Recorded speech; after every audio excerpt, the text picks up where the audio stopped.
দাউদ আলাইহিস সালামের মুজিজা ছিল, আল্লাহ রাব্বুল আলামিন তাকে মুজিজা দিয়েছিলেন, গলার সুন্দর আওয়াজ দিয়েছিলেন। তিনি যখন জাব্বুর শরীফ তেলাওয়াত করতেন, উড়ন্ত পাখিরা ওড়া বন্ধ করে চতুর্দিকে বসে আল্লাহর কালাম শুনত। তিনি লোহা দিয়ে অস্ত্র তৈরি করতেন। অস্ত্র বানাবার সময় আগুন দিয়ে লোহা পোড়ায় অস্ত্র বানাতে হয়। দাউদ আলাইহিস সালামের তার প্রয়োজন ছিল না। তিনি যখন লোহা হাতির ভিতরে নিয়ে চাপ দিতেন, লোহা পানি হয়ে আঙ্গুলের ফাঁক দিয়ে গলে পড়ে যেত। এটা ছিল তার মুজিজা। হযরত সুলাইমান, আল্লাহ রাব্বুল আলামিন তাকে মুজিজা দান করলেন। কোরআনে কারীমের ভিতরে রব্বুল আলামিন বলেন, হযরত সুলাইমান আলাইহিস সালাম সকাল বেলায় বিনা মেশিনে বিনা ইঞ্জিনে তক্তার উপরে বসে যেতেন। তক্তা 1 মাসের পথ অতিক্রম করত। আবার সন্ধ্যা বেলায় বসতেন, এই তক্তা আর 1 মাসের পথ অতিক্রম করে যেত। ঈসা আলাইহিস সালামের মুজিজা ছিল, জন্মান্ধের চোখের উপরে হাত বুলিয়ে দিতেন, সঙ্গে সঙ্গে চোখ ভালো হয়ে যেত। কুষ্ঠব্যাধিগ্রস্ত লোকের গায়ে হাত বুলাতেন, সঙ্গে সঙ্গে কুষ্ঠব্যাধি ভালো হয়ে যেত। এই হলো তাদের মুজিজা। পয়গম্বরেরা বিদায় হয়ে গেলেন, মুজিজা বিদায় হয়ে গেল। দাউদ আলাইহিস সালাম বিদায় হলেন, মুজিজা সাথে নিয়ে গেলেন। তার উম্মতেরা ওই লোহাগুলি আর কেউ গলাতে পারে নাই, আজও কেউ গলাতে পারে না, হাত দিয়া চেপে ধরে। সুলাইমান আলাইহিস সালাম দুনিয়া থেকে বিদায় হয়ে গেছেন, মুজিজা নিয়ে কবরে চলে গেছেন। আজ আর তার অনুসারীরা অথবা দুনিয়ার কোন মানুষ বিনা ইঞ্জিনে তক্তায় বসে আর হাওয়ায় উঠতে পারবে না। মুসা আলাইহিস সালাম বিদায় হলেন, লাঠির মুজিজা চলে গেল। তার উম্মতেরা, তার অনুসারীরা কিয়ামত পর্যন্ত যদি 1000 চেষ্টা চালায়, লাঠিকে আর কোনোদিন সাপে পরিণত করতে পারবে না। ঈসা আলাইহিস সালাম, আল্লাহ রাব্বুল আলামিন তাকে উঠায় নিলেন, মুজিজা তিনি সাথে নিয়ে গেলেন। আজ তার কোটি কোটি শত শত কোটি উম্মতেরা, দুনিয়া যারা তার উম্মত দাবি করে, খ্রিস্টানেরা 1000 যদি চেষ্টা চালায়, তবুও জন্মান্ধের চোখের উপরে হাত বুলিয়ে চোখ আর ভালো করতে পারবে না। কুষ্ঠব্যাধিগ্রস্ত লোকের গায়ে হাত বুলিয়ে কুষ্ঠব্যাধি ভালো করতে পারবে না। তার মানে হলো, নবীরা যে যা যত মুজিজা পেয়েছিলেন, জীবদ্দশায় মুজিজা কাঁধে লেগেছে, দুনিয়া থেকে বিদায় হয়েছেন, মুজিজা সাথে নিয়ে গেছেন। কিন্তু আপনার আমার নবী, বিশ্ব নবী জনাব মুহাম্মদ রাসূলুল্লাহ সাল্লাল্লাহু আলাইহি ওয়াসাল্লামের কাছে আল্লাহ রাব্বুল আলামিন তাকে যত মুজিজা দিয়েছিলেন, 3000-এর উপরে আল্লাহর নবীর মুজিজা ঘটেছিল 23 বছরের নবুয়তের জীবনে। তার মধ্যে শ্রেষ্ঠ মুজিজা হতেছে কোরআন মাজিদ।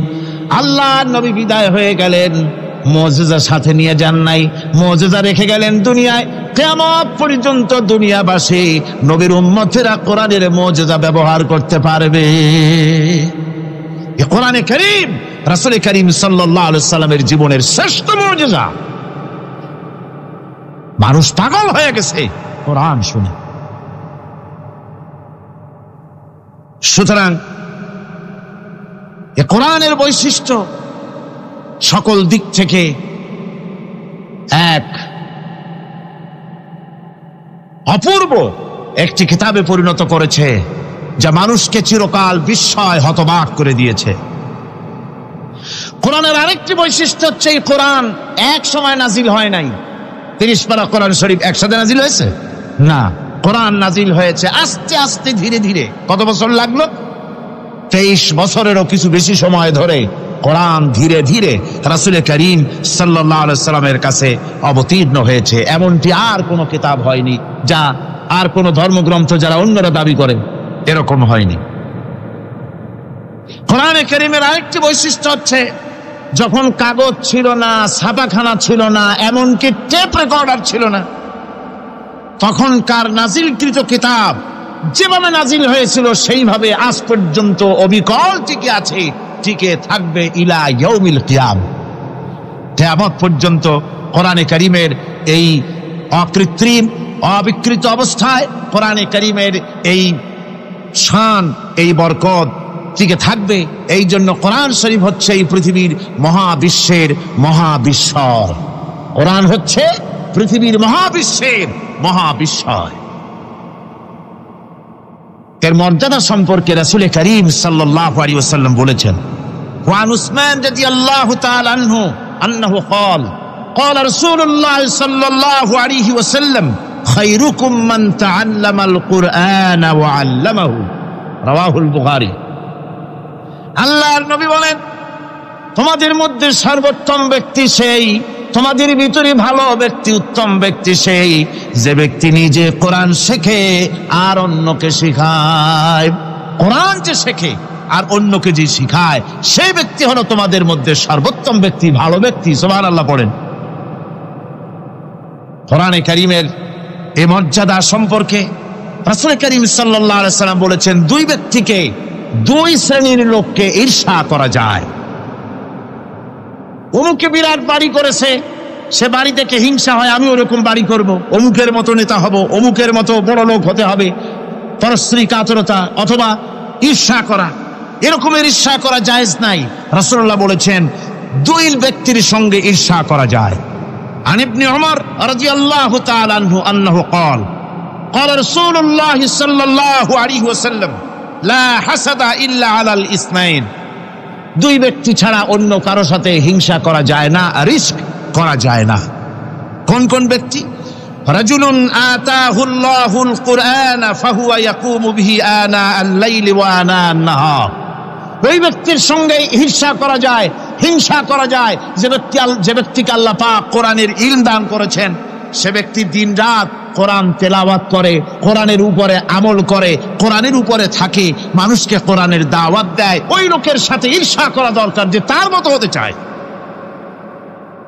ওয়ারাজুলুন আতাহুল্লাহু মালান ফাহুয়া ইউনফিকু মিনহু আনা আল-লাইলি ওয়া আনা আন-নাহার মুত্তাফাকুন আলাইহি। বুখারী মুসলিমের হাদিস।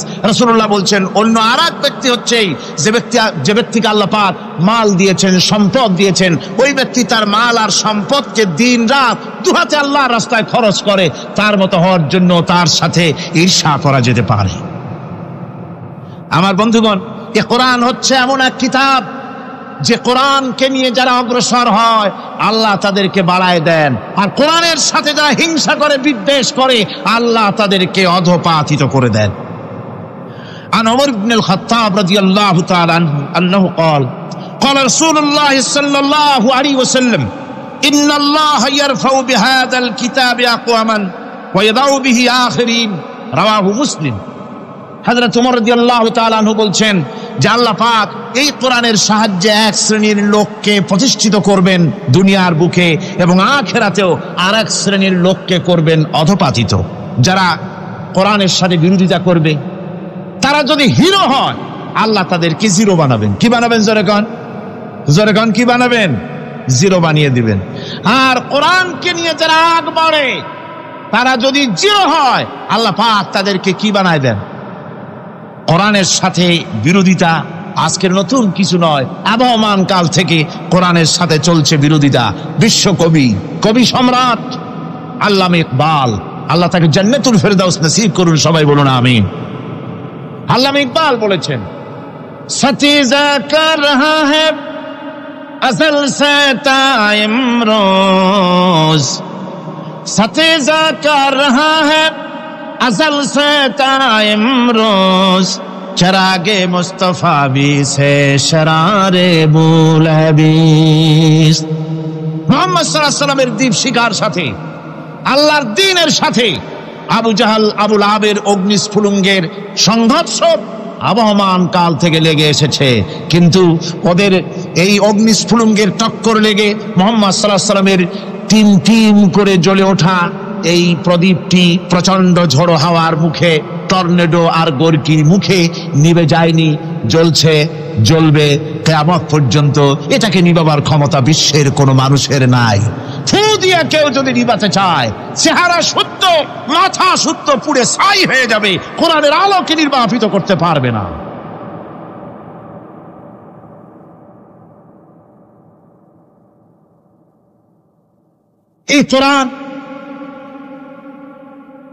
এই কোরআন যার সিনার ভিতরে থাকে, যার সিনার মধ্যে থাকে সে হয় সমৃদ্ধ, আর যার সিনার মধ্যে থাকে না সে হয়।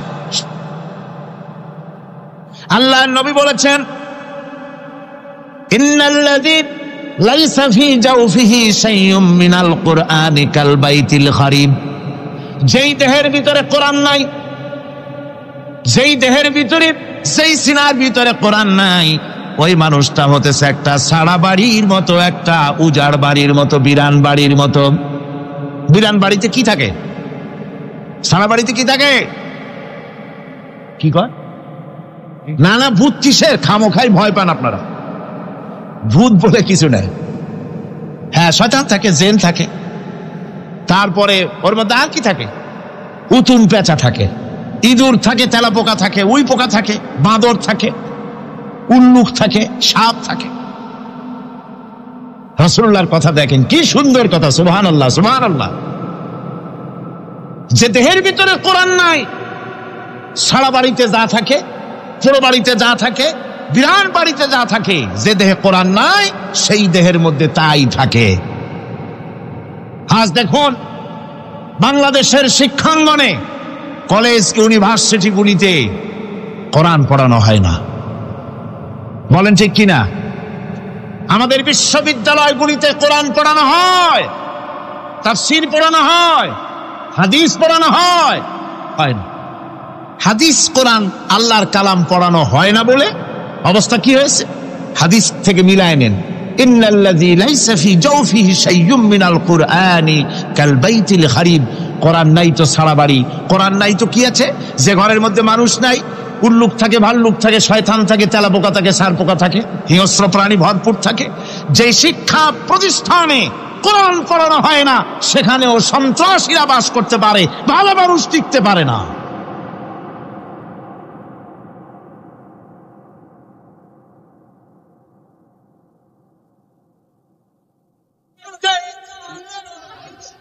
এই জন্য কোরআন যেখানে পড়া হয় না সেটা কবরের তুল্য, কোরআন যেখানে তেলাওয়াত হয় না সেটা কিসের তুল্য? কবরের তুল্য। আল্লাহর নবী বলেছেন, আন আবি হুরায়রা রাদিয়াল্লাহু তাআলা আনহু আন্নাহু ক্বাল ক্বালা রাসূলুল্লাহ সাল্লাল্লাহু আলাইহি ওয়াসাল্লাম লা তাজআলু বুয়ুতাকুম মাকাবির, রাওয়াহু মুসলিম। আল্লাহর নবী বলেন, তোমাদের ঘরগুলিকে তোমরা কবর বানায়ো না। অর্থাৎ যে ঘরের মধ্যে কোরআনে কারীম তেলাওয়াত হয় না সেটা কবরের সমতুল্য, কবরের সমতুল্য। আগে আমাদের ঘর সমূহে যখন ছোট ছিলাম তখন দেখতাম ঘরে ঘরে কোরআন তেলাওয়াত হতো, ঠিক না?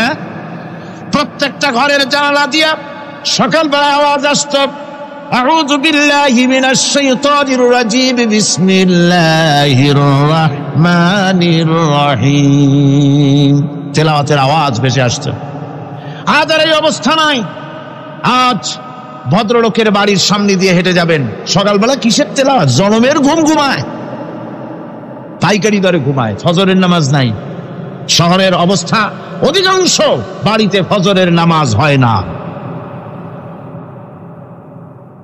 ডিসেন্টিনার মাধ্যমে, আগে তো শুধু বাংলাদেশের ছবি, ডিসেন্টিনার মাধ্যমে সারা পৃথিবীর শয়তানি আর বদমাশি ঘরে বসে গেলা যায়। উপকারিতা এবং অপকারিতা দুটোই আছে। নিউজ দেখা যায়, সাথে সাথে আবার নিউজের সাথে আরো বাজে কিছু দেখা যায়। এগুলো দেখতে দেখতে রাত শেষ হয়ে আসে, ঘুমায় জনমের মতো, এক ঘুমে বেলা 9টা আর 10টা। কিসের ফজরের নামাজ আর কি এর কোরআন শরীফ তেলাওয়াত কর। এরপরে উঠলো 9টা 10টার সময়, উঠে তারপরে গানের মাস্টার এসে গেছে। তখন ইতিমধ্যেই গানের মাস্টার এসে গেছেন। কি দুর্ভাগ্যজনক সত্য কথা, ইংরেজি যে টিচার পড়ান, অঙ্ক যে টিচার করান, সপ্তাহে 3 ঘন্টা পড়াবেন, বেতন 2500 টাকা। আর প্রতিদিন সকালবেলা এসে যদি কোনো মুসলমান কোনো একজন মৌলভী সাহেব, হাফেজ সাহেবকে রাখেন কোরআন তেলাওয়াত করাবার জন্য, কোরআন পড়াবার জন্য সন্তানকে, প্রতিদিন আসতে হবে, প্রতিদিন 2 ঘন্টা পড়াতে হবে, আর মাসের শেষে বেতন 500 টাকা। কোরআনে কারীমের সাথে এই আচরণ বেশি হয়েছে। আমি বেশি বলে ফেলেছি। যাদের অভিজ্ঞতা আছে তারা বলছেন 200 টাকা।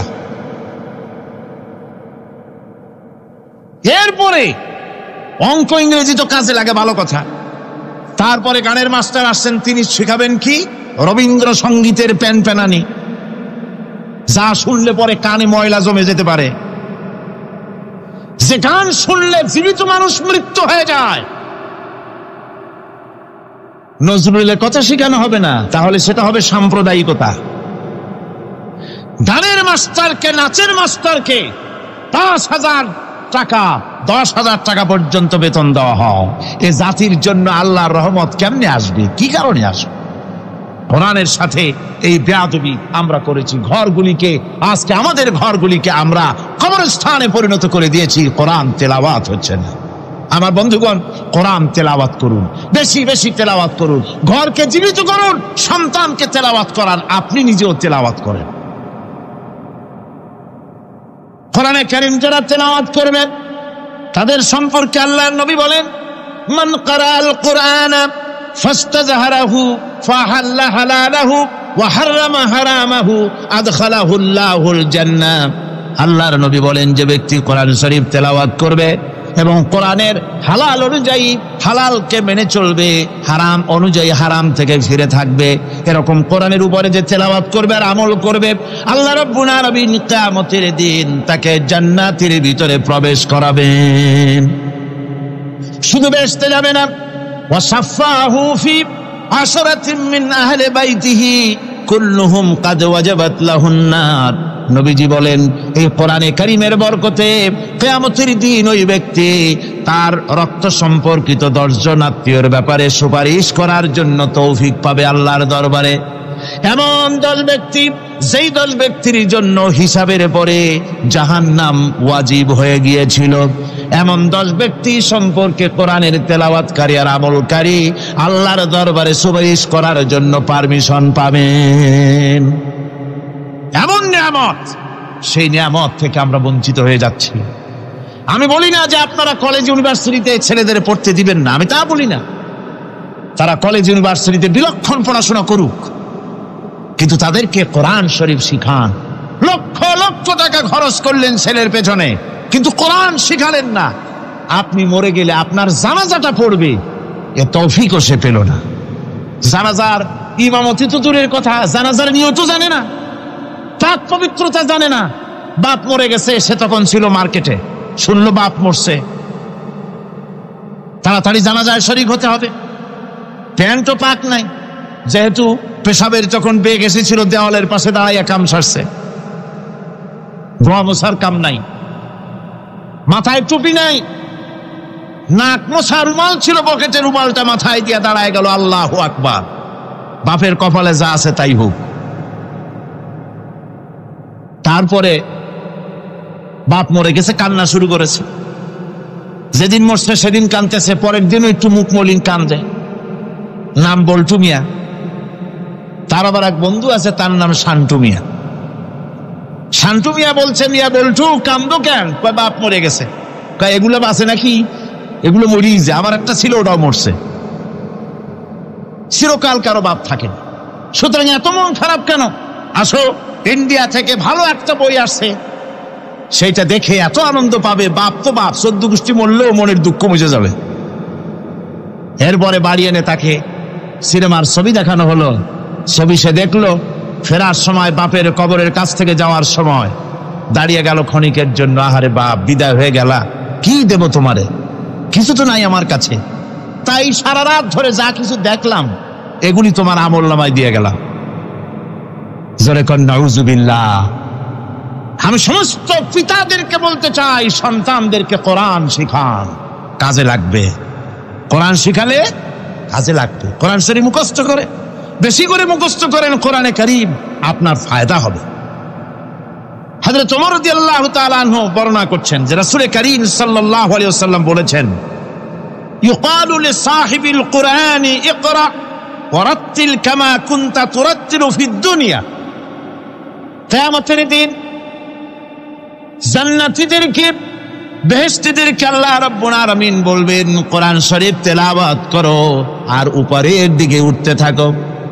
কোরআনে যেভাবে দুনিয়ার বুকে কোরআনে কারীম তুমি মুখস্থ করেছিলে, ধীরে ধীরে তেলাওয়াত করতে, ওইভাবে ধীরে ধীরে কোরআন তেলাওয়াত করো আর উপরের দিকে উঠতে থাকো। আল্লাহ পাক বলতে থাকবেন, উপরের দিকে ওঠো, তেলাওয়াত করো আর ওঠো। উঠতে উঠতে যেই জায়গা গিয়ে তোমার তেলাওয়াত শেষ হয়ে যাবে, জান্নাতের ওই জায়গাটা তোমার জন্য বরাদ্দ হবে। আবু দাউদ শরীফের হাদিস। জান্নাতের ওই জায়গাটা তোমার জন্য বরাদ্দ হবে। এখন যাদের শুধু সূরা ইখলাস আর সূরা কাউসার মুখস্থ, তারা তো 2 পা আগাই বসে যাবে, উঠতে পারবেন না। বেশি বেশি মুখস্থ করেন, হাফেজ কোরআন হন অথবা হাফেজের মতো হন। বেশি বেশি মুখস্থ করেন সূরা ইয়াসিন, সূরা দুখান, সূরা রহমান, সূরা ওয়াকিয়া, সূরা মুজাম্মিল, এই সমস্ত সূরা, বেশি সূরা আল আরাফ, সূরা কাহাফ, সূরা মারিয়াম ইত্যাদি মুখস্থ করেন। কিয়ামতের দিন কাজে লাগবে। জান্নাতের অত উঁচায় উঠতে পারবেন। হাফেজ যে কোন জায়গায় যাবে, সুবহানাল্লাহ ওয়া বিহামদি। 30 পারা কোরআন যার সিনার ভিতরে, জান্নাতের কোন জায়গাটা আল্লাহ তাকে বরাদ্দ করবেন। সুবহানাল্লাহ, সুবহানাল্লাহ। কোরআনে কারীমকে মুখস্থ করুন, বেশি করে মুখস্থ করুন। কোরআনে কারীমকে বেশি করে তেলাওয়াত করুন। এই কোরআনে কারীমকে যারা বেশি করে তেলাওয়াত করবে, তেলাওয়াত করতে গিয়ে যারা আল্লাহর কাছে কিছু চাওয়ার সময় পাবে না, তাদের সম্পর্কে রাসূল করিম সাল্লাল্লাহু আলাইহি ওয়াসাল্লাম বলেছেন হাদিসে কুদসি। হাদিসে কুদসি রাসূল করিম সাল্লাল্লাহু আলাইহি ওয়াসাল্লাম বলেছেন, ইয়াকুলু রাব তাবারাক ওয়া তাআলা মান শাগালাহুল কুরআন আন যিকরি মাসআলাতি আতাইতুহু আফজালা মা উতিয়া সাইলিন। আল্লাহর নবী বলেন, আমার আল্লাহ পাক বলেছেন, কোরআন তেলাওয়াত করতে গিয়ে যারা ব্যস্ত থাকে, কোরআন তেলাওয়াত করতে করতে যারা আমার কাছে হাত পেতে কিছু চাওয়ার সময় পায় না, যারা আমার কাছে হাত পেতে কিছু চায়, তাদের থেকে তেলাওয়াতকারীদেরকে আমি রব্বুল আলামিন বেশি করে দেই। সুবহানাল্লাহ। কোরআন তেলাওয়াত করতে করতে যারা আল্লাহর কাছে হাত পেতে চাওয়ার সময় পায় না, আল্লাহ পাক বলেন যারা চায় তাদের থেকে তেলাওয়াতকারীকে আমি বেশি দেই।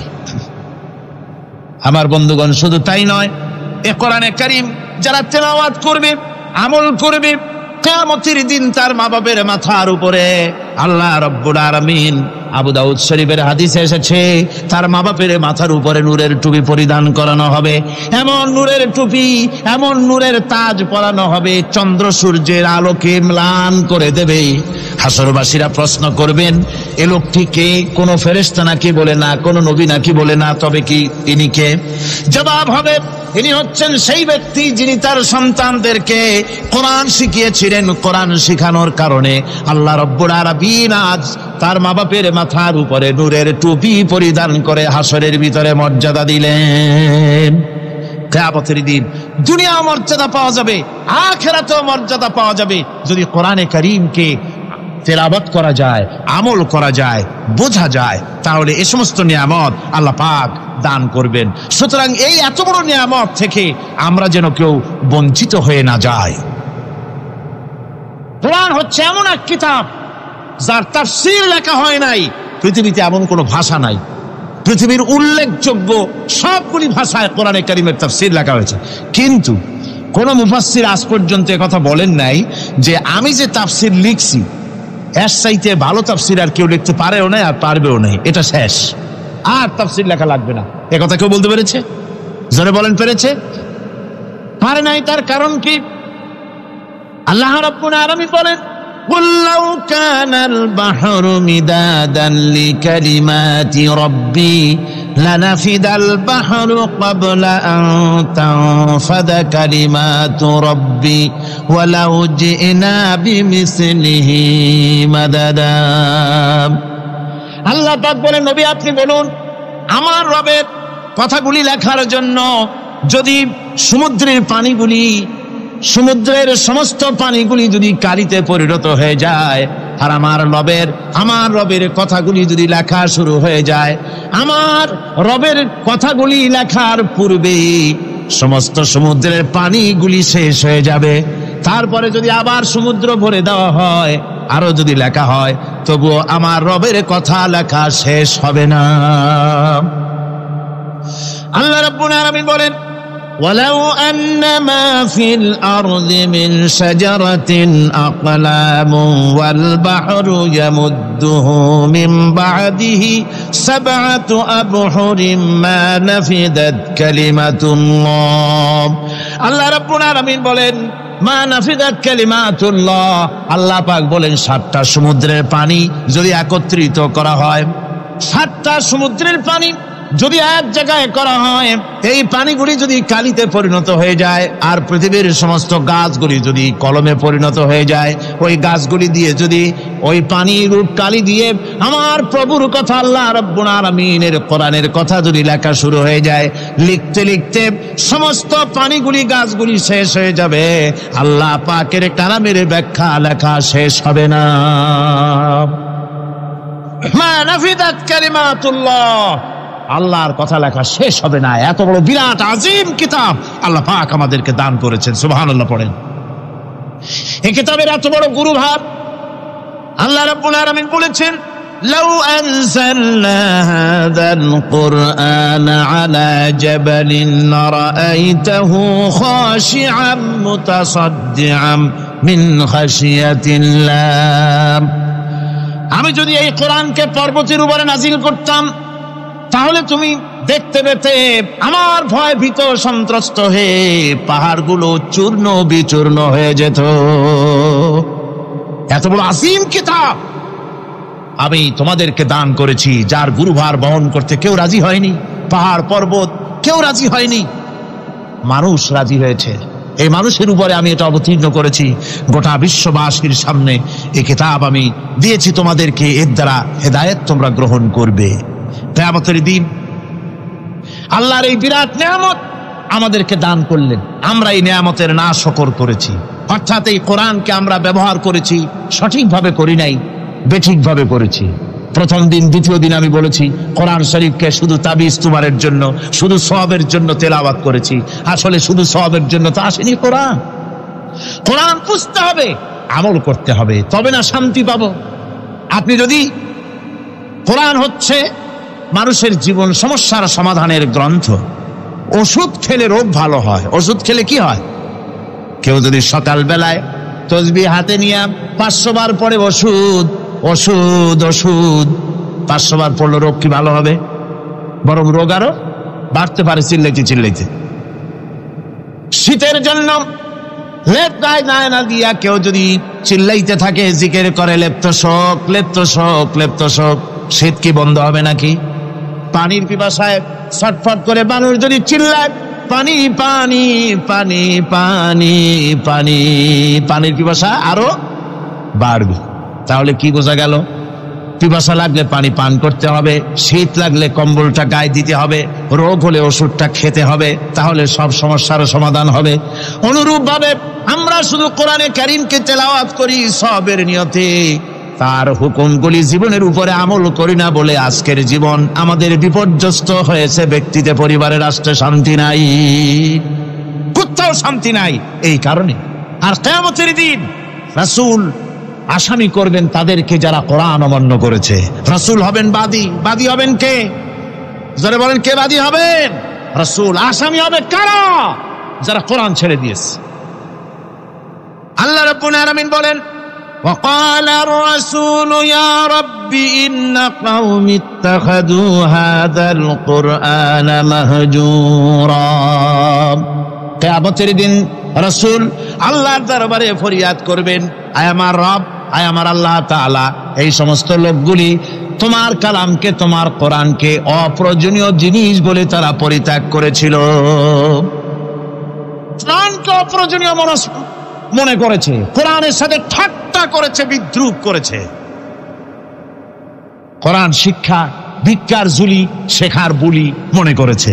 কোরআনের কোনো মূল্য দেয় নাই, কোরআনের কোনো দাম দেয়নি, কোরআনের সাথে ঠাট্টা করেছে, কোরআনের আইনের সাথে ঠাট্টা করেছে, বিদ্রুপ করেছে। আমার বন্ধুগণ, কিয়ামতের দিন যখন এরা উপস্থিত হবে আল্লাহর দরবারে, আল্লাহ রাব্বুল আলামিন কোরআনের সাথে যারা ঠাট্টা করেছে, বিদ্রুপ করেছে, কোরআনের আইনকে নিয়ে যারা ঠাট্টা বিদ্রুপ মজাক উড়াইছে, কিয়ামতের দিন তাদেরকে বলা হবে, ওয়াকিলাল ইয়াউমা নানসাকুম কামা নাসিতুম লিকা ইয়াউমিকুম হাদা। কিয়ামতের দিন আল্লাহ রাব্বুল আলামিন কোরআনের ঠাট্টাকারী, কোরআনের বিদ্রুপকারী, কোরআনের আইনের অমান্যকারীদেরকে বলবেন, আমি আজকে তোমাদের ভুলে গেলাম, যেমন করে তোমরা এই দিনে আমার সঙ্গে সাক্ষাৎকারের কথা ভুলে গিয়েছিলে। তোমরা যেমন আমার আজকের এই কিয়ামতের দিনের কথা যারা ভুলে গিয়েছিলে, আজকে আমিও তোমাদেরকে ভুলে গেলাম। এরপরে কি হবে?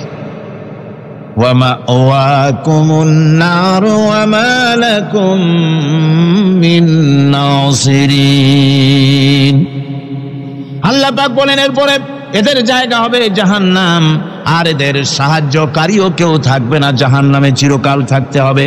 এটা এই জন্য যে তারা আল্লাহর কোরআনের সঙ্গে ঠাট্টা করেছে, বিদ্রুপ করেছে, কোরআনের আইন মানে নাই, কোরআনের আইনকে অমান্য করে চলেছে।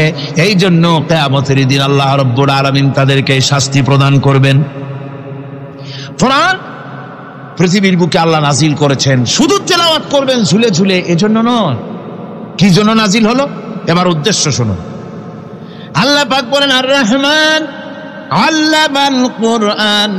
আল্লাহ রাব্বুল আলামিন তিনি হলেন এমন দয়াবান, এমন রহমান, যিনি কোরআন শিখালেন। কি কারণে শিখালেন? কোরআন নাজিলের উদ্দেশ্য কি?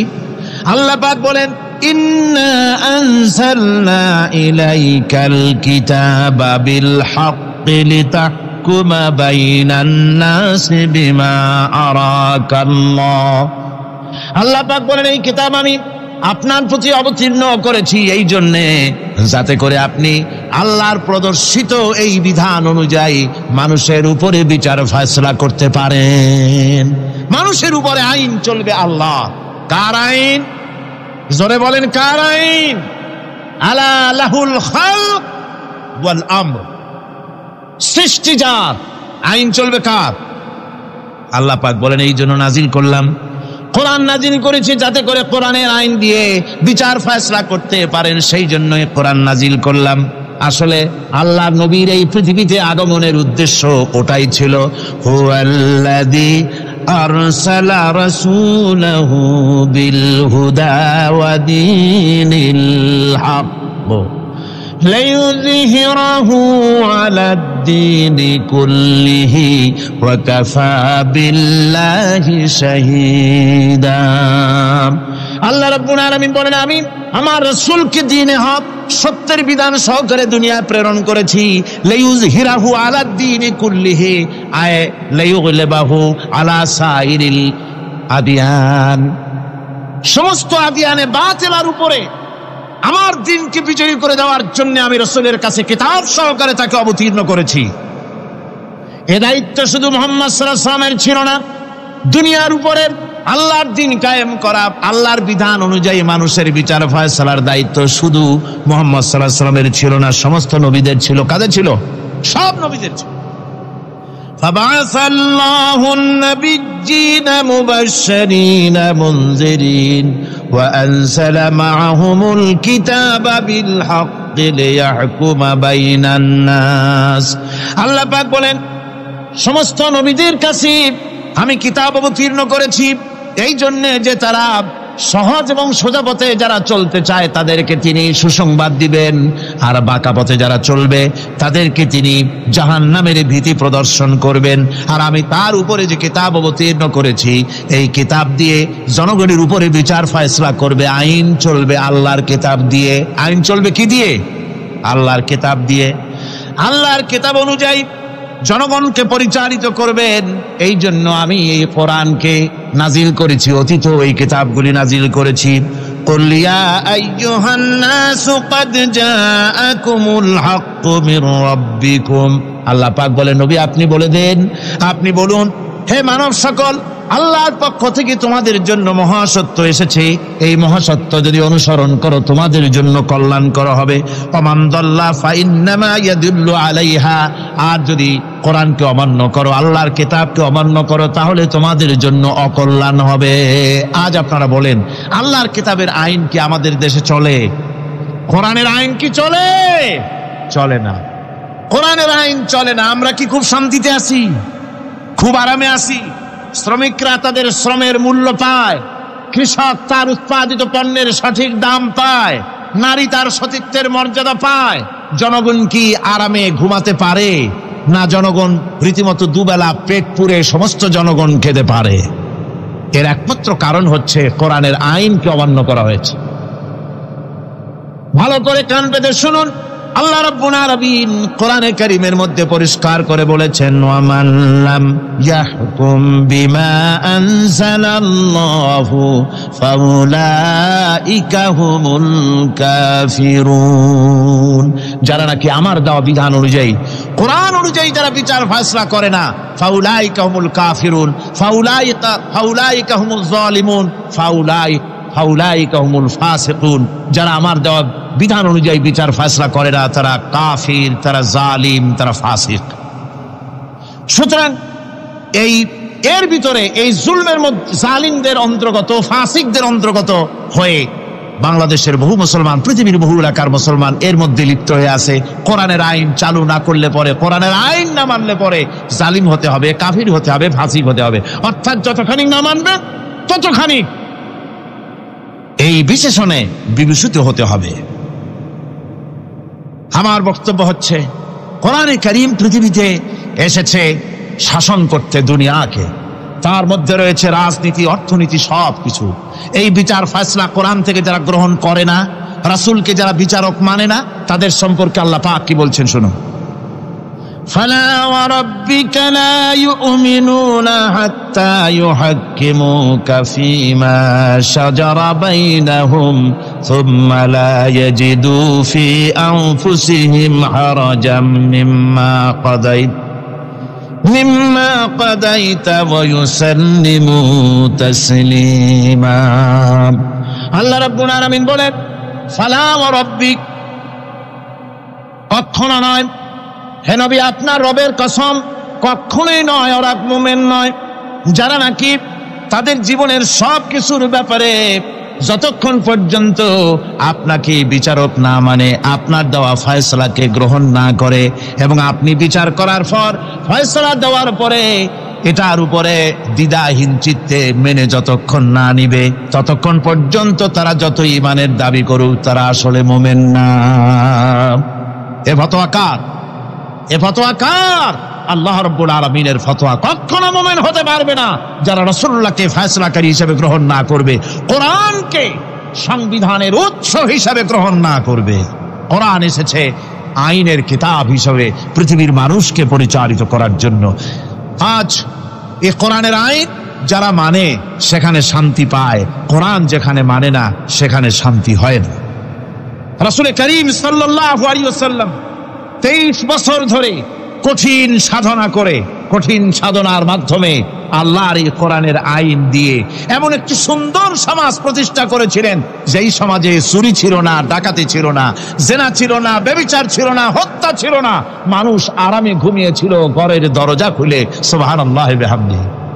আপনারা কি চান মদিনার সেই শাসনের মতো, মদিনার সেই সুন্দর নিরাপত্তাপূর্ণ ভীতিহীন সেই সমাজের মতো সুন্দর একটি সমাজ বাংলাদেশেও চালু হোক? তা কি আপনারা চান? কারা কারা চান দেখি তো, কারা কারা চান? জিনেরা যখন আমার কাছ থেকে তেলাওয়াত শুনল, ইসমিআতু হাত্তা ক্বালু ইন্না সামি'না কুরআনান আজাবা। আমার মুখ থেকে যারা যখন তেলাওয়াত শুনল, জিনেরা তখন এ কথা না বলে পারে নাই, আমরা এক আশ্চর্য ধরনের কিতাব শুনেছি। জোরে বলেন সুবহানাল্লাহ। ইন্না সামি'না কুরআনান আজাবা, এক আশ্চর্য ধরনের কোরআন শুনেছি। বলতেছে সেই সব জিনেরা যাদের বয়স 1000 বছর, 1500, 2000 বছর, 500 বছর, যারা জাব্বুর শুনেছে, ইনজিল শুনেছে, তাওরীত শুনেছে, সেসব জিনেরা বলছে ইন্না সামি'না কুরআনান আজাবা, আশ্চর্য কিতাব শুনছে। এমন এক কিতাব ইয়াহদি ইলার রুশদ, যে কিতাব শুনলে পরে শ্রোতাকে হেদায়েতের রাস্তা দেখায় দেয়, এমন এক কিতাব শুনলাম। আর এই কিতাব শোনা মাত্র ফামান্না বিহি, কোরআন শুনলাম আর ঈমান আনলাম। নবীজি বলেন, জেনেরা আমার মুখে তেলাওয়াত শুনে পড়ে নিল লা ইলাহা ইল্লাল্লাহু মুহাম্মাদুর রাসূলুল্লাহ। এই কোরআন এমন এক কোরআন, মান ক্বালা বিহি সাদাকা, যে কোরআন শরীফ থেকে যে কথা বলে সেই সত্য কথা বলে। কোরআন থেকে যে কথা বলে সে কি বলে? তার কারণ কোরআন এসেছে কার কাছ থেকে? ওয়ামান আসদাকু মিনাল্লাহি কিলা, আমি আল্লাহর চাইতে সত্যবাদী আর কে হতে পারে? আল্লাহর নবী বলেন কোরআন থেকে যে কথা বলে সেই সত্য কথা বলে। আর ওয়ামান আমিলা বিহি উজরা, এই কোরআন যে আমল করবে তাকে পুরস্কার দেওয়া হবে, সে পুরস্কৃত হবে, দুনিয়ায় পুরস্কার পাবে, আখিরাতেও পুরস্কার পাবে। সুবহানাল্লাহ। ওয়ামান হাকামা বিহি আদালা, আর কোরআন থেকে যে বিচার ফয়সালা করবে সেই কেবলমাত্র সঠিক সুষ্ঠু বিচার কায়েম করবে, সোশ্যাল জাস্টিস সেই করতে পারবে, সুবিচার জাস্টিস কায়েম সেই করতে পারবে। ওয়ামান দাআ ইলাইহি হুদিয়া ইলা সিরাতিম মুস্তাকিম, আর কোরআন থেকে যে দাওয়াত দেয়, কোরআনের দিকে যে দাওয়াত দেয় সেই কেবলমাত্র সঠিক সহজ সরল রাস্তার দিকে দাওয়াত দেয়, যেই দাওয়াত শুরু হয় পৃথিবীর মাটি থেকে আর শেষ হয় গিয়া জান্নাতুল ফেরদাউসে। আমার ভাইয়েরা, কোরআন এর পরিচয়ের কথা বলতেছিলাম। আল্লাহ পাক কি কোরআন আমাদের শিখালেন, কোন কোরআন আমাদের শিখিয়েছেন, সেই কোরআনের পরিচিতি আপনাদের সামনে আমি তুলে ধরতেছি। আমি নিজে না, এবার কোরআন তার পরিচয় নিজেই দেবে। কেউ যদি কোরআনের কাছে জিজ্ঞাসা করে, কোরআন তুমি কোথা থেকে নাজিল হয়েছ, কে তোমাকে নাজিল করেছে, এই প্রশ্ন যদি কেউ কোরআনের কাছে করে, কোরআন নিজেই তার জবাব দিতে পারে কিনা? কোরআন নিজেই বলে তানজিলাম মিম্মান খালাকাল আরদা ওয়াস সামাওয়াতিল উলা, এই কোরআন নাজিল করেছেন তিনি, যিনি ওই সুউচ্চ আকাশ আর জমিনকে যিনি সৃষ্টি করেছেন, সেই আল্লাহ আমারে নাজিল করেছেন। কোরআনের কাছে কেউ যদি প্রশ্ন করে, ও কোরআন, এই পৃথিবীতে নাজিল হওয়ার আগে তুমি কোথায় ছিলে, কেউ যদি প্রশ্ন করে, কোরআনে কারীম নিজে নিজের পরিচয় শোনায়, আমি কোথায় ছিলাম শোনো। বাল হুয়া কুরআনুম মাজিদুন ফি লাউহিম মাহফুজ, বরং এই কিতাব অতীব মর্যাদা সম্পন্ন সুরক্ষিত ফলকে লিপিবদ্ধ ছিল, আমি ছিলাম লৌহে মাহফুজে, সেখান থেকে এসেছি। যদি কেউ প্রশ্ন করে, কোরআন কি কোরআন, তুমি কার উপরে অবতীর্ণ হয়েছ, জবাব কোরআন নিজেই দেয়, ওয়া আমিনু বিমা নুজিলা আলা মুহাম্মাদ ওয়া হুয়াল হাক্কু মির রাব্বিহিম, ঈমান আনো সেই জিনিসের উপরে যেটা মুহাম্মদ সাল্লাল্লাহু আলাইহি ওয়াসাল্লামের উপর অবতীর্ণ হয়েছে। আবার অন্য আয়াতেও জবাব পাওয়া যায়, তাবারাকাল্লাযী নাযালাল ফুরকানা আলা আবদিহি লিয়াকুনা লিল আলামিনা নাযীরা, অতীব বরকতপূর্ণ মহান সত্তা সেই আল্লাহ রাব্বুল আলামিন, যিনি তার বান্দার পরে ফুরকান অবতীর্ণ করেছেন। সুবহানাল্লাহ বিহামদি।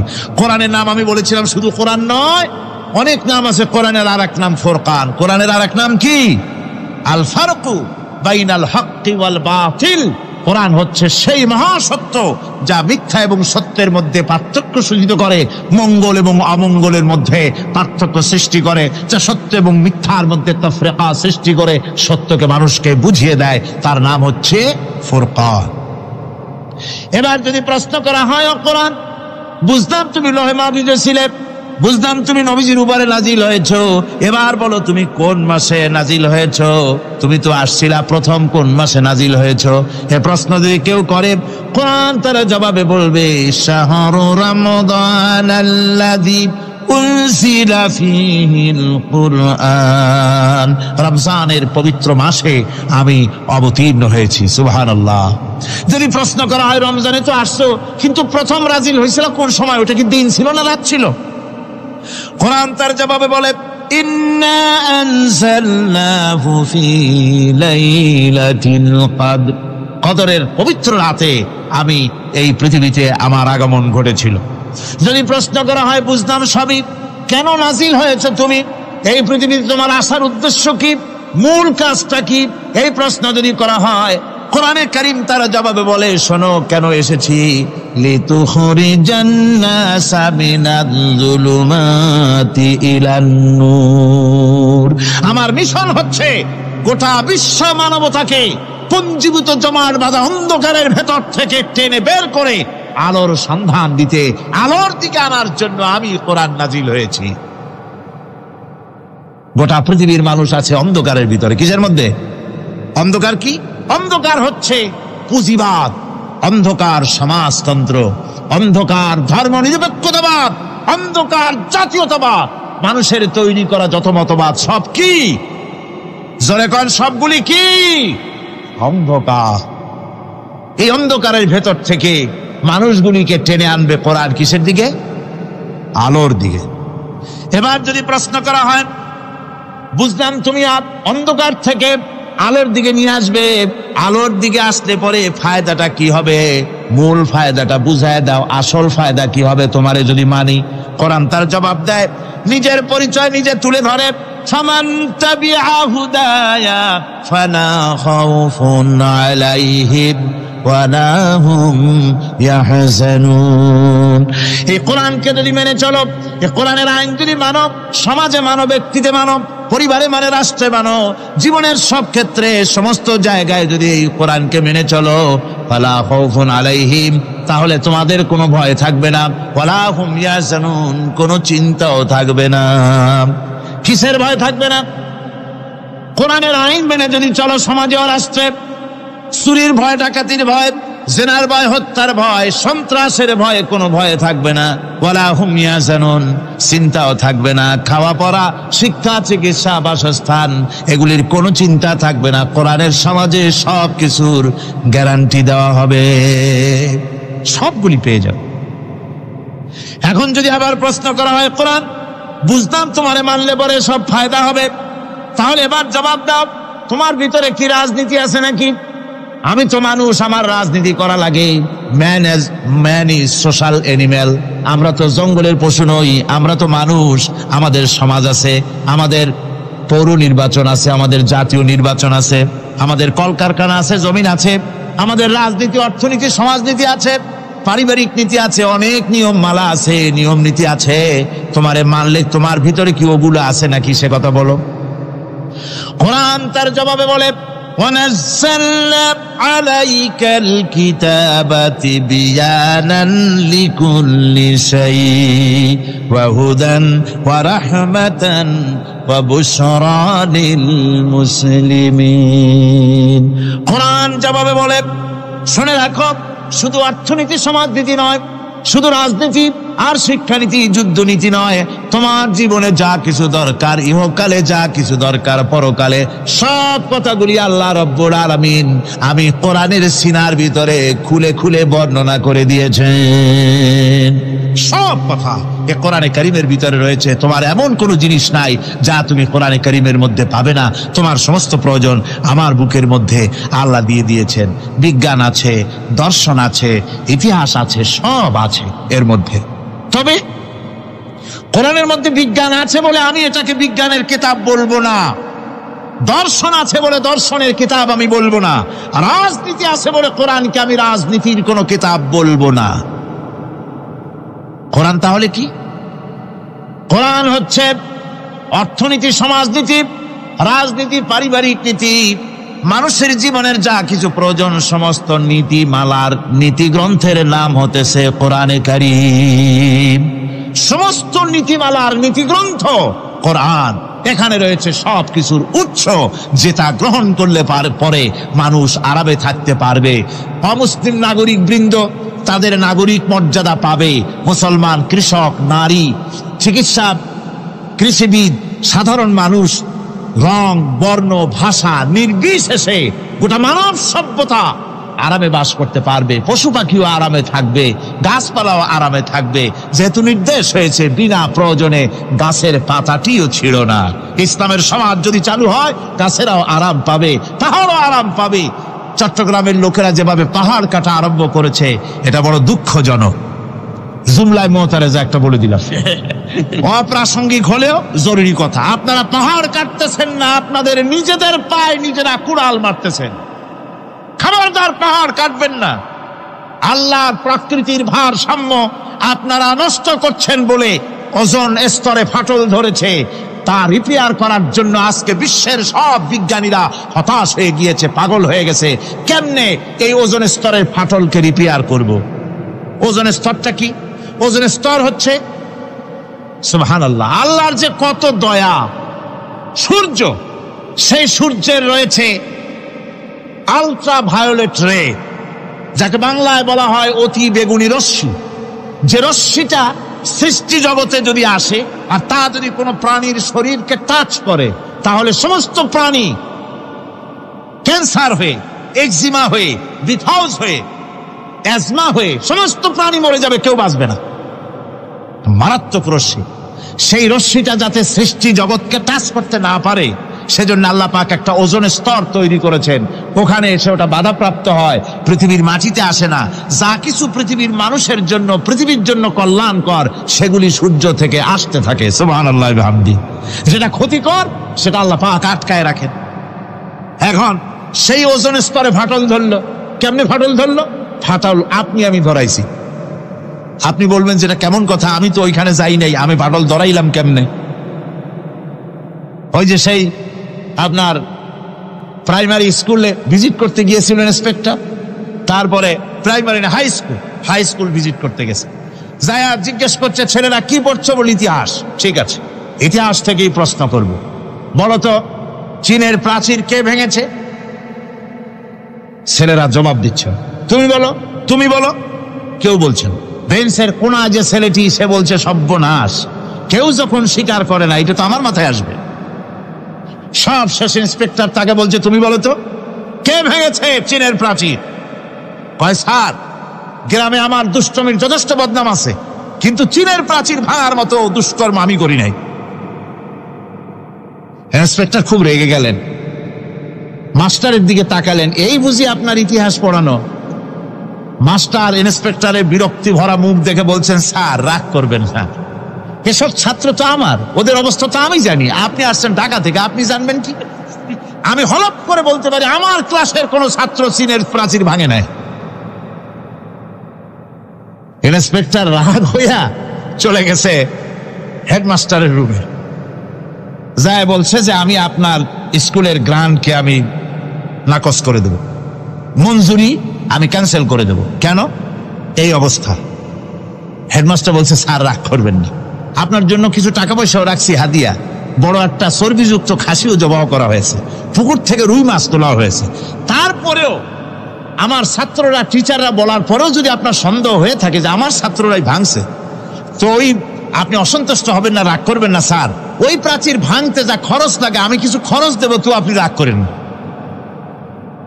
এখন চিন্তা করেন, স্কুলের ছাত্র থেকে শুরু করে হেডমাস্টার পর্যন্ত জ্ঞানের বহর। তো বলতেছিলাম, আপনি আমি ওজোন স্তরে ফাটল ধরিয়েছি, তার অর্থ এই নয় যে আপনারা গিয়ে ওখানে কুড়াল মারিয়ে ওটারে ভাঙছেন। তাহলে ওটা কি হয়েছে? কোরআনে কারিমে রব্বুল আলামিন বলেন, ওয়ামা আসাবাকুম মিন মুসিবাতিন ফাবিমা কাসাবাত আইদিকুম ওয়া ইয়াফু আন কাসীর। যত বিপদ তোমাদের উপর আরোপিত হয়, সমস্ত বিপদ তোমাদের দুই হাতের কামাই করা। কে বলছেন? আল্লাহ পাক। ওজোন স্তরে ফাটল ধরেছে, এটা বিপদ, বিশ্বের সমস্ত মানব সভ্যতা সৃষ্টি জগতের জন্য বিপদ। এই বিপদের জন্য দায়ী পৃথিবীর মানুষ। কিরকম? সেটা হচ্ছে গাড়ির পেছন থেকে যে কালো ধোঁয়া বের হয়, কল কারখানার চিমনি থেকে যে কালো ধোঁয়া বের হয়, এই কালো ধোঁয়াগুলি, তারপরে সমস্ত কেমিক্যাল উইপেন সেগুলি যে টেস্ট করা হয়, তার রিয়াকশন ইত্যাদি, এই কালো ধোঁয়া এবং সমস্ত মারণাস্ত্রগুলি এক্সপেরিমেন্ট করার সমস্ত এই রিয়াকশনগুলি সবগুলি গিয়ে ওই ওজোন স্তরে ফাটল ধরিয়ে দিয়েছে। আস্তে করে পাতলা হয়ে এটা ফেটে গিয়েছে, অতি বেগুনি রশ্মি আসা শুরু করেছে। এটাকে বন্ধ করার জন্য বিজ্ঞানীরা আজ মরিয়া হয়ে গিয়েছে। ইনশাআল্লাহ আল্লাহ পাক তার বিজ্ঞানীদের মানুষের মাথায় বুদ্ধি এনে দিবেন, রিপেয়ারও হয়ে যাবে ইনশাআল্লাহ। সবাই বলেন ইনশাআল্লাহ। তাহলে বললাম কেন এ কথাটা? এই জন্য বললাম যে কোরআনে কারীমের মধ্যে আল্লাহ রাব্বুল আলামিন সব কথা বলে দিয়েছেন, কোনো কথা বাদ রাখেন নাই। পাহাড়গুলি ভেঙে আমরা ক্ষতি করতেছি, গাছগুলি কেটে আমরা ক্ষতি করতেছি, প্রকৃতির ভারসাম্য নষ্ট করে দিচ্ছি, ফলে সমুদ্রের পানি স্ফীত হচ্ছে, ভূমিকম্প বাড়তেছে, ঘূর্ণিঝড় হচ্ছে, টর্নেডো হচ্ছে, পৃথিবী বিধ্বস্ত হয়ে যাচ্ছে, ক্লাইমেটের পরিবর্তন আসছে। আজকে পৌষ মাস, এটা কি মাস, কত তারিখ? দেখেন বাংলা ভাষাকে কত মহব্বত করি। যদি বলি আজকে ডিসেম্বরের কত তারিখ, গড় গড় করে মুখস্থ হয়ে যাবে। বাংলারে খুব ভালোবাসি, মাসটার তারিখ বলতে পারলাম না, দুঃখিত। এই হলো আমাদের ভালোবাসা। আজকে পৌষ মাসের অর্ধেকও শেষ হয়ে যাচ্ছে, অথচ মনে হচ্ছে শীত যেন তার শ্বশুর বাড়ি বেড়াতে গেছে। এই যে অবস্থা, এই অবস্থা শুধু বাংলাদেশে নয়, গোটা পৃথিবীতে ক্লাইমেটের একটা বিরাট পরিবর্তন আসতেছে, একটা বড় রকমের পরিবর্তন আসতেছে। এর কারণ হচ্ছে এই পৃথিবীর মানুষেরা নিজেরাই প্রকৃতির ভারসাম্যকে নষ্ট করে দিয়েছে। এই ভারসাম্য নষ্ট হওয়ার কারণে আবহাওয়ার পরিবর্তন হচ্ছে, সামুদ্রিক জলোচ্ছ্বাস বাড়তেছে, ভূমিকম্প, আগ্নেয়গিরি ইত্যাদি হচ্ছে এবং পৃথিবীর মানুষ বিধ্বস্ত হচ্ছে। বলতেছিলাম এই কোরআনে কারীমের মধ্যে আল্লাহ পাক সব কথা বলে রেখেছেন। যদি জানতাম, বুঝতাম, তাহলে এই অবস্থার সৃষ্টি হতো না। এটা বিজ্ঞানের বই নয়, রাজনীতির বই নয়, সমাজনীতির বই নয়, বরং সমস্ত নীতিমালার উচ্চ, জ্ঞানের উচ্চ হচ্ছে আল কোরআন। জ্ঞানের উচ্চ কি? আরো জোরে বলেন, জ্ঞানের উচ্চ কি? আল কোরআন। পবিত্র কোরআনে এমন এমন ঘটনা আল্লাহ পাক বলেছেন যা ষষ্ঠ শতাব্দীর দুনিয়া এ সম্পর্কে কিছুই জানতো না। অবশ্য কিছু কিছু ঘটনা ইহুদিদের কিতাবে অতিরঞ্জিত আকার এবং বিকৃত অবস্থায় এসেছে, কিন্তু কোরআনে কারীম দুনিয়ার মানুষকে আদম সৃষ্টি, নূহের বন্যা, তারপরে মুসা আলাইহিস সালাম ফেরাউনের ঘটনা, ইব্রাহিম আলাইহিস সালামের নমরুদের ঘটনা এবং ইউসুফ আলাইহিস সালামের কাহিনী সবগুলিকে সুন্দর করে কোরআন শরীফ উপস্থাপনা করেছে রাসূলের মাধ্যমে, যা পৃথিবীর ইতিহাসে কেউ জানতো না। সেগুলি আল্লাহ পাক জানাইছেন কিভাবে? কোরআনে কারীম বলছে, তিলকা মিন আম্বাইল গায়বি নূহিহা ইলাইকা মা কুনতা তা'লামুহা আনতা ওয়ালা কওমুকা মিন ক্বাবলি হাযা। এ হলো সব অজ্ঞাত ঘটনা। সমস্ত ঘটনাগুলি আল্লাহ পাক তার হাবিবকে শুনিয়ে বলে দিলেন, সব অজ্ঞাত ঘটনা যা তুমি জানতে না, তোমার কোনো জানা ছিল না, আমি ওহীর মাধ্যমে তোমাকে সব জানাইছি।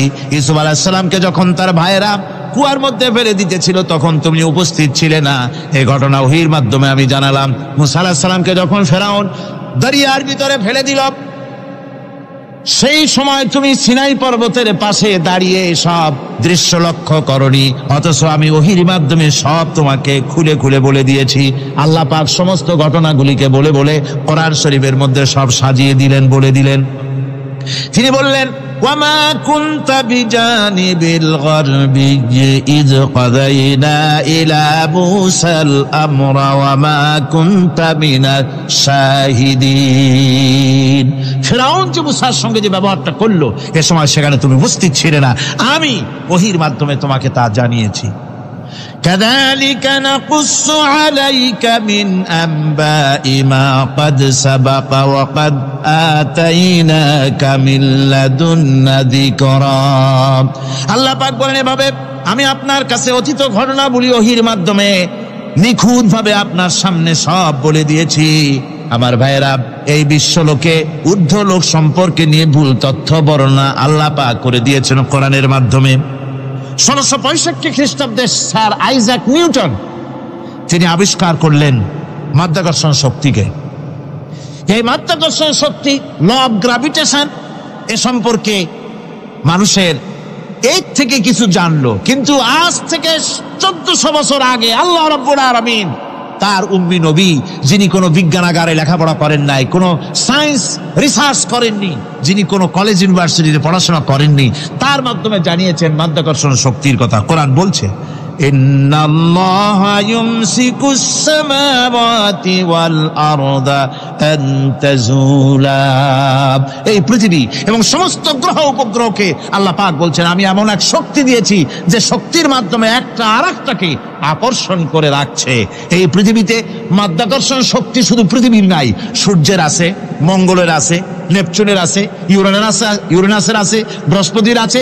প্রত্যেকটি গ্রহের আলাদা আলাদা মাধ্যাকর্ষণ শক্তি আছে, আর এই শক্তির বলে একটা আর একটাকে টেনে ধরছে যাতে করে বিচ্ছিন্ন হয়ে না যায়, যাতে করে ধ্বংসপ্রাপ্ত না হয়। এগুলি আল্লাহ পাক এই তথ্যগুলি কোরআনে কারীমের মধ্যে বলেছেন। ফলে মরিস বুকাইলির মতো লোক, যিনি ফরাসি দার্শনিক, তিনি বলেছেন দুনিয়ার সমস্ত বিজ্ঞানীদের থিওরি হচ্ছে এই যে বিজ্ঞানের কোনো থিওরি ফাইনাল নয়।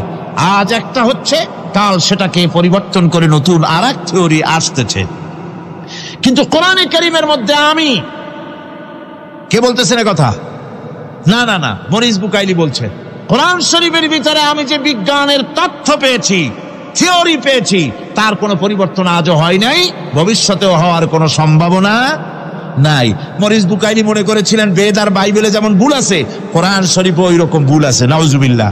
সেই জন্য তিনি আরবি শিখলেন কোরআন বোঝার জন্য, ভুল ধরার জন্য। কোরআন শিখলেন কি জন্যে? ভুল ধরার জন্য। আর এমন সেটা শিখছেন, ওই আরবি শিক্ষা মানে আমাদের দেশের লোকদের মতো আনাকুম জানাকুম শেখে নাই, ভালো করেই শিখছে, ভালো করেই মুখস্থ করেছে, তার ভালো করে আরবি শিখেছেন, তারপরে কোরআন শরীফ পড়েছেন, তারপরে তিনি এ কোরআন পড়ে তেলাওয়াত করে বুঝে এরপরে তিনি বই লিখেছেন দি Bible, the Quran and science. এই বইয়ের মধ্যে তিনি পরিষ্কার লিখেছেন কোরআন পড়লাম, এর ভিতরে একটা নকতা দেওয়ার, একটা কলমের ফোঁটা দেওয়ার জায়গা কারো নাই। কোরআন নিঃসন্দেহে মহান স্রষ্টা আল্লাহ রাব্বুল আলামিনের মানুষের বানানো কিতাব, এটা হতে পারে না। সুতরাং কোরআন শরীফের মধ্যে আল্লাহ পাক সব কথা বলে দিয়েছেন। বিজ্ঞানের সাথে কিন্তু কোরআনের সংঘর্ষ নাই। অনেকে মনে করে যে বিজ্ঞান আর কোরআন এর মধ্যে বিরাট সংঘর্ষ। না, বিরাট সংঘর্ষ নয়, দুই একটা পয়েন্টে সংঘর্ষ থাকতে পারে। অধিকাংশ ব্যাপারই বিজ্ঞান, আমি মনে করি বিজ্ঞানের আবিষ্কার যত বাড়বে, কোরআন বোঝা মানুষের জন্য তত সহজ হবে। এটা আমার ধারণা, এটা আমার ধারণা। বিজ্ঞানের সাথে দুই একটা পয়েন্টের উপরে সংঘর্ষ আছে, যেমন চন্দ্র এবং সূর্য সম্পর্কে, সৌরজগৎ সম্পর্কে Copernicus, Kepler, Galileo, Newton, Einstein মহাশূন্য সম্পর্কে যে সব বক্তব্য রেখেছেন, সেসব বক্তব্যের সাথে কোরআন শরীফের কিছুটা বৈপরীত্য রয়েছে। যেমন কেউ বলেছেন সূর্য ঘোরে, পৃথিবী স্থির, কেউ বলে সূর্যের চতুর্দিকে পৃথিবী ঘোরে, কেউ কয় চন্দ্র ঘোরে, কেউ কয় আমরা কি আর বসে থাকি, আমরাও ঘুরি। কিন্তু আসলে ঘোরেটাকে কে ঘোরে, এ ফয়সালা কে দেবে? কে দিবে বলুন তো? হ্যাঁ, ঠিক বলেছেন, আল্লাহই দিবেন, কারণ এগুলি সৃষ্টি করেছেন কে? এবার শুনুন, এই বিতর্কের মীমাংসা আল্লাহ পাক করছেন কোরআনে কারিমে বহু আগে। গ্যালিলিও, কেপলার, কোপারনিকাস এদের বলার অনেক আগে বিশ্বনবী জনাবে মুহাম্মদ রাসূলুল্লাহ সাল্লাল্লাহু আলাইহি ওয়াসাল্লাম তিনি বলে দিয়েছেন, আল্লাহর কথা তিনি বলেছেন, লাশ-শামসু ইয়ামবাগি লাহা আন তুদরিকাল কামারা ওয়ালাল লাইলু সাবিকুন নাহার ওয়া কুল্লুন ফি ফালাকিন ইয়াসবাহুন। প্রবল জ্ঞানী হইবে যাহারা, আপন মনেতে বুঝিবে তাহারা, রাত্রি পারে না আগে যাইবার দিনের স্থান করি অধিকার। চন্দ্র বাঁধে না সূর্যের গায়েতে, সূর্য পারে না চন্দ্রকে ধরিতে।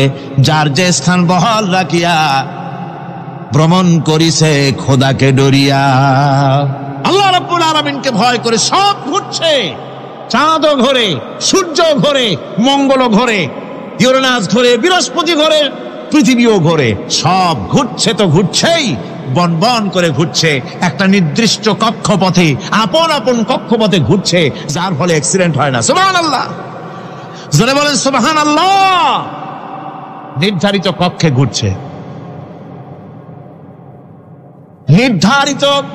নির্ধারিত কক্ষে ঘুরছে।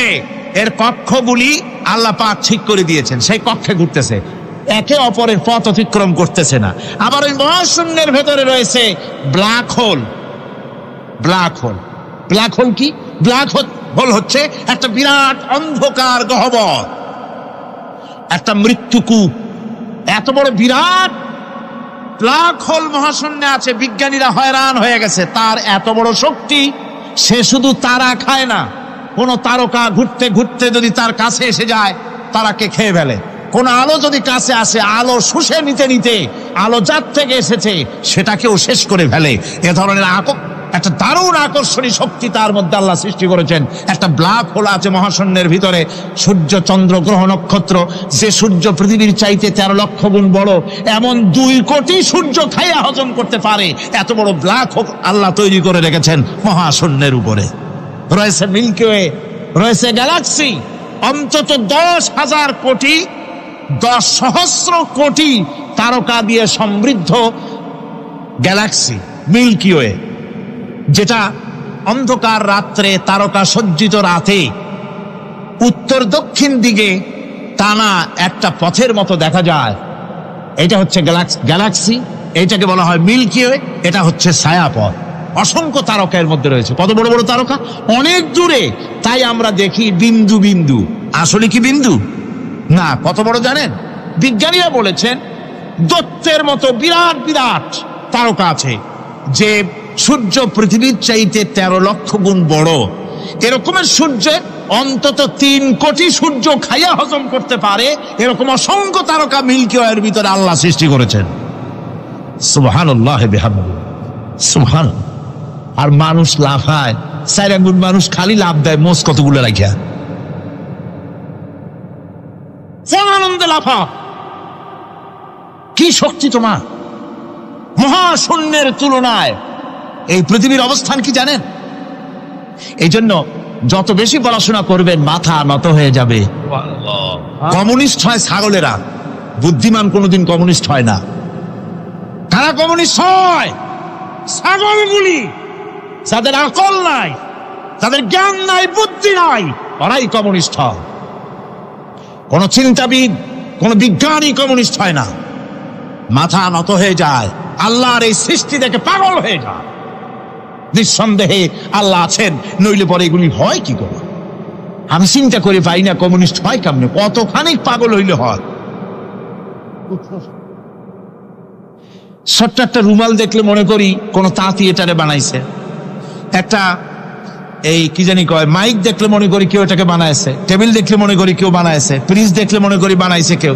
একটা সুই দেখলে মনে করি কেউ এটাকে বানাইছে। আর এই বিশাল পৃথিবী, ওই বিশাল আকাশ, কমিউনিস্টরা কয় এমনি এমনি হয়েছে। আমার বন্ধুগণ, মাথা নত হয়ে আসবে চিন্তা করলে কি বিশাল সৃষ্টি আল্লাহ পাকের। এই ছায়াপথ, এই গ্যালাক্সি, এর তুলনায় পৃথিবীর অবস্থান কোথায়? পৃথিবীর অবস্থানটা হচ্ছে, আমার হাতে একটি কলম। এই কলমটা কাগজের উপরে আমি যদি এই নিপটা রাখি, কাগজের ভিতরে নিপে যতটুকুন জায়গা টাচ করবে, মহাশূন্য গ্যালাক্সি মিল্কি ওয়ে, আল্লাহর ওই মহাশূন্যের তুলনায় পৃথিবীর অবস্থান একটা কলমের নিপে যতটুকুন জায়গা নেয় এর থেকে বেশি নয়। এই যদি হয় পৃথিবী, তাহলে সেই পৃথিবীর মানুষ আপনি কতটুকুন? সলিমুদ্দিন বসিরুদ্দিন খালি লাফা। আমার বন্ধুগণ, লাভ কি? লাভের চোটে বলে হ্যান করেঙ্গে ত্যান করেঙ্গে, লাঠি কে আন্দার মুগুর ভরেঙ্গে। কয়দিন পর শোনা যায় শীত হয়ে পড়ছে, কিছু নাই। সুতরাং আল্লাহ পাকের অসীম সৃষ্টি জগৎ, এর সঙ্গে বিজ্ঞানের সংঘর্ষ কম, 2-1টা পয়েন্টে আছে। বাকি সবগুলিতে বিজ্ঞানের আবিষ্কার যত বাড়তেছে, আল্লাহরে চেনা, সৃষ্টি জগৎকে জানা মানুষের জন্য তত সহজ হচ্ছে। আর রহমান আল্লামাল কোরআন, কোরআন শিখিয়েছেন আমাদেরকে। রহমান এমন নিয়ামত দিয়েছেন যার মধ্যে সব আছে। মানুষ সৃষ্টির ব্যাপারে, মানব সৃষ্টির ব্যাপারে নির্ভুল তথ্য যদি পেতে হয়, তাহলে কার কাছে যাব? জোরে কন। আল্লাহর কাছে যেতে হবে। আর আল্লাহর কাছে না যাইয়া মানব সৃষ্টির রহস্য যদি জানতে যাই ডারউইনের কাছে, তাহলে আপনার মামু হবে সুন্দরবনের বান্দরেরা। ঠিক কিনা? বান্দরেরা হবে মামু, শিম্পাঞ্জি ওরাং ওটাং হবে আপনার নানা আর দাদা। তার কারণ ডারউইন সাহেব বলেছেন মানুষ এর পূর্বপুরুষ হলো বাঁদর, শিম্পাঞ্জি, ওরাং ওটাং। এটা হলো তার থিওরি অফ ইভলিউশন।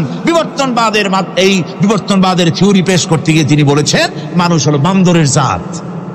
আরে বেটা, তুই বান্দরের জাত। নিজের লেজ কাটিয়ে আর সকলের লেজ কাটা আরম্ভ করতে যাচ্ছে। কি পাগলের পাগল মানুষ হয়েছে বান্দরের জাত, আশ্চর্য কথা। কেমনে কইলে? তো বললো যে সিম্পাজি দেখছে, তো সে সিম্পাজি দেখে তার মনে হয়েছে যে মানুষ ওইরকমই তো দেখা যায়, তো মানুষ বুঝি বান্দর থেকেই আসছে। আমি বলি পৃথিবীতে এমন পাগল আমি কোনোদিন দেখিও নাই, শুনিও নাই যে কোনো পাগল পাবদা মাছ দেখে বলেছে যে এটা হচ্ছে বোয়াল মাছের পূর্বপুরুষ। টাকি মাছ দেখে কোন ছাগলেও বলেছে আজ পর্যন্ত যেটা হলো শোল মাছের পূর্বপুরুষ। পুঁটি খাইতে খাইতে আস্তে আস্তে বিরাট শোলে পরিণত হয়ে গেছে, কোনো পাগলেও বলেনি। আচ্ছা মেনে নিলাম দারুন সাহেবের থিওরি, মেনে নিলাম 1 সেকেন্ডের জন্য যে বান্দর থেকেই মানুষ হয়েছে। এখনো তো বানর প্রজাতি আছে না, শেষ হয়ে গেছে? আছে কিনা? তাহলে সুন্দরবনে যান, যে দেখুন কোন বাঁদর কি এ পর্যন্ত দেখা গেছে যে কোমর পর্যন্ত মানুষের মতো হয়ে গেছে? আর একটু দুধ আর পনির আর একটু এই শুটকি মাছ লোটটা ফিশ খাওয়াইলে আর কদিনের মধ্যে এই বান্দরটা মানুষ হয়ে যাবে। হয়েছে এরকম? বাঁদরের 12 আনা মানুষ হয়ে গেছে, 14 আনা মানুষ হয়ে গেছে, আর অল্প একটু বাকি। এরকম দেখা গেছে কোথাও? দেখা যায়। যেগুলি পাগলামি কথা, পাগলামি কথা। মানুষ বানর থেকে আসেনি, মানুষ ওরাং থেকে আসেনি, মানুষ সিম্পাজি থেকে আসেনি। মানুষ এসছে কোত্থেকে? এটা জানতে হলে এ নির্মূল তথ্য জানার জন্য আসতে হবে কোরআনের কাছে। কার কাছে?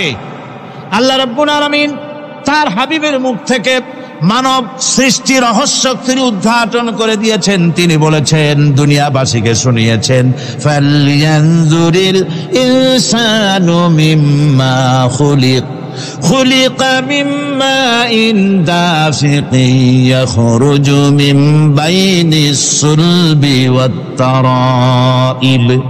আল্লাহ পাক বলেন, মানুষ কি তার সৃষ্টি রহস্য দেখে না? কেমনে তাকে আমি সৃষ্টি করেছি? মায়ের বক্ষ পিঞ্জর থেকে, বাপের পৃষ্ঠ থেকে সবেগে নির্গত এক ফোঁটা নাপাক পানি দিয়ে আমি আল্লাহ মানুষকে সৃষ্টি করেছি। বান্দর থেকে নয়, ওরাংওটাং থেকে নয়, সিম্পাজি থেকে নয়, মানুষের অরিজিন মানুষ।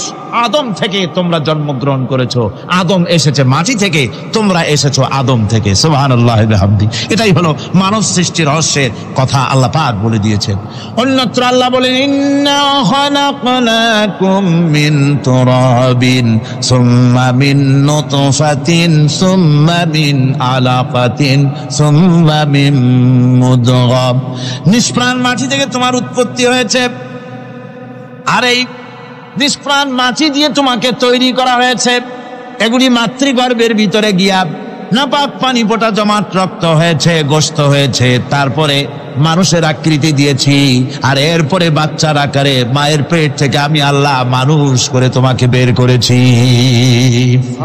সুতরাং মানব সৃষ্টি রহস্যের কথা বিজ্ঞানের সাথে যেটা সাংঘর্ষিক হবে কোরআনের সাথে, আমরা সেটা মানতে পারি না। আমাদেরকে মানতে হবে মূল জ্ঞানের কিতাবটা। মূল জ্ঞানের কিতাব কোনটা? জোরে কোন তো কোনটা? কোরআন। এখানে সব কথা আল্লামাল কোরআন। কোরআন শিখিয়ে মানুষকে আল্লাহ পাক সবচাইতে বড় দয়া করেছেন, এর থেকে বড় দয়ার হয় না। কোরআন শিখিয়েছেন আমাদের, যার মধ্যে সমস্ত তথ্যের কথা আল্লাহ পাক বলেছেন। The universe and doctor Einstein বইয়ের ভিতরে লেখা হয়েছে যে একদিন এমন হবে যখন ধীরে ধীরে সূর্য তার আরো হারিয়ে ফেলবে, চন্দ্র নিষ্প্রভ হয়ে যাবে, আর পৃথিবী আস্তে আস্তে তার গতি হারিয়ে ফেলবে। একথা আজকের বিজ্ঞানীরা অথবা আজ থেকে কয়েক বছর আগের বিজ্ঞানীরা একথা বলছেন। কিন্তু রাসূল করিম সাল্লাল্লাহু আলাইহি ওয়াসাল্লামের মুখ থেকে আজ থেকে 1400 বছর আগে, যিনি বিজ্ঞানাগারে মোটেও পড়াশোনা করেন নাই, লিখতে জানেন না, পড়তে জানেন না, সই করতে জানেন না, বিজ্ঞান আসছে কথা বলছে, সেই কথা 1400 বছর 1500 বছর আগে রাসূল করিমের মুখ থেকে আল্লাহ পাক বলছেন। কোরআনে কারীম বলছে, ইয়াসআলু আইয়ানা ইয়াউমুল কিয়ামা ফাইদা বারিকাল বাসারু ওয়া খাসাফাল কামারু ওয়া জুমিআশ শামসু ওয়াল কামার। হে রাসূল, রাসূলের কাছে জিজ্ঞাসা করে কিয়ামত কবে হবে? আল্লাহ পাক বলেন, বলে দিন যেদিন চন্দ্র তার আলো হারিয়ে ফেলবে, যেদিন সূর্য তার আলো হারিয়ে ফেলবে, আর চন্দ্র আর সূর্য সব একাকার হয়ে যাবে। আজ ওরা বলছে চাঁদে আলো থাকবে না। সূর্য আগের থেকে তার উত্তাপ এবং আলো স্তমিত হতেছে এবং হতে হতে এমন এক পর্যায়ে আসবে যখন সূর্য আলো হারিয়ে ফেলবে। বিজ্ঞানীরা গত 4-5 বছর আগে এ বক্তব্য রেখেছেন, কিন্তু 1400 বছর আগে বিজ্ঞানের লালনাগারে লেখাপড়া না করে হুজুরের মুখ থেকে আল্লাহ কথা বলে দিয়েছেন। তাহলে বিজ্ঞানের আসল কিতাব কোনটা? জোরে বলেন কোনটা? আল্লাহ পাক আরো বলেন, ইজাশ শামসু কুবিরাত ওয়া ইযান নুজুমু কাদারাত ওয়া ইযাল জিবালু সুজ্জিরাত। তারকাগুলি, সূর্যের আলো থাকবে না, নক্ষত্রগুলো স্থানচ্যুত হয়ে যাবে, কক্ষচ্যুত হয়ে যাবে, পাহাড়গুলিকে পরিচালিত করে দেওয়া হবে, কিছুই থাকবে না, সব শেষ হয়ে যাবে।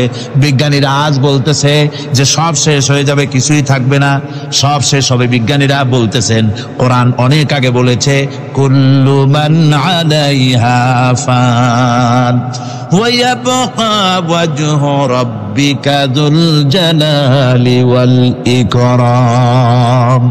সব শেষ হয়ে যাবে, বিশ্বে যা কিছু আছে সব লয় হবে, ক্ষয় হবে, ধ্বংস হবে, কিচ্ছু থাকবে না, থাকবেন শুধু আল্লাহ সুবহানাহু ওয়া তাআলা। সুবহানাল্লাহি ওয়া বিহামদিহি। কোরআনে কারীম একথা বহু আগে আমাদেরকে জানিয়ে দিয়েছে। সুতরাং আসল জ্ঞানের কিতাবটাই হচ্ছে কোরআনে কারীম।